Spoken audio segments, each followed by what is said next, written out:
Now, in working to maintain Hawaii's robust demographic diversity, Pedro Perestuelo Pinto, the Consul General of Portugal, is here visiting the islands. We're going to turn now to KITV4's Aaron Coogan, who joins us live in Waikiki with more on why he's here and what he hopes to accomplish while he's visiting Hawaii. Good morning, Aaron. Good morning to you, Lay. Well, he's not just here in the islands, he's here with us on KITV4. Thank you so much for joining me this morning, waking up. You guys just got in yesterday, a lot of work to be done over these next few days. Good morning, it's a pleasure. Yes, I'm very enthused. You know, for me personally, being a surfer from Portugal, we dream coming to Hawaii, so for me this is a dream come true.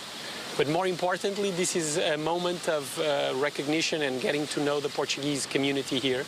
It's impressive, but there are estimations that about 10 to 20% of Hawaiians have Portuguese ancestry. There was a huge migration wave in the 19th century, initially for whaling, then for the sugarcane. And it's impressive to see the cultural legacy.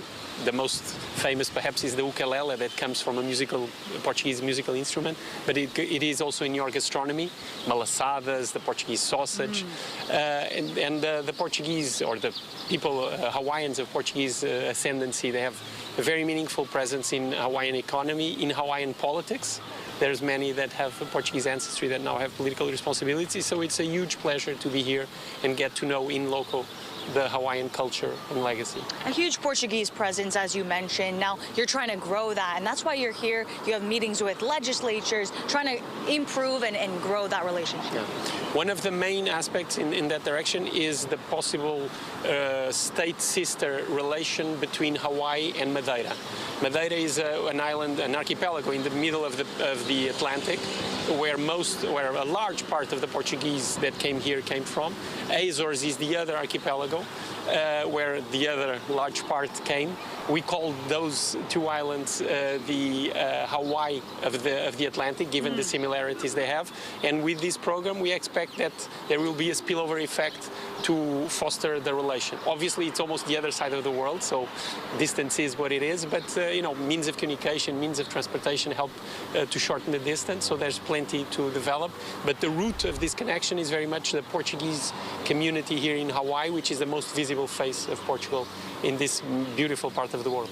Especially after COVID-19, 2 years of international travel halting, this is so important for you to come in person to visit. Yeah, it really makes a difference. One thing is to read about, to hear about. Something else is to be here, to meet the people, to know better their situation, and to explore what else can we do to go beyond.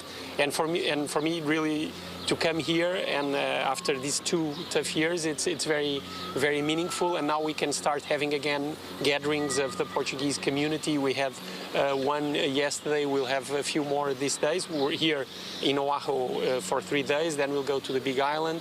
We'll also go to Maui.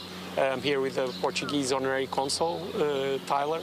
And so very excited and enthused with the perspective. A busy schedule, a busy itinerary, but are you going to make time to do some surfing? Definitely. Unfortunately, not this morning yet, but very soon. I really look forward. As I said in the beginning, it's a dream come true, and it's also very meaningful that I'm here now in the statue of this hero, Duke Kanamaku. Consul General, thank you so much for joining me this morning. Reporting live in Waikiki, Aaron Coogan, KITV4 Island News.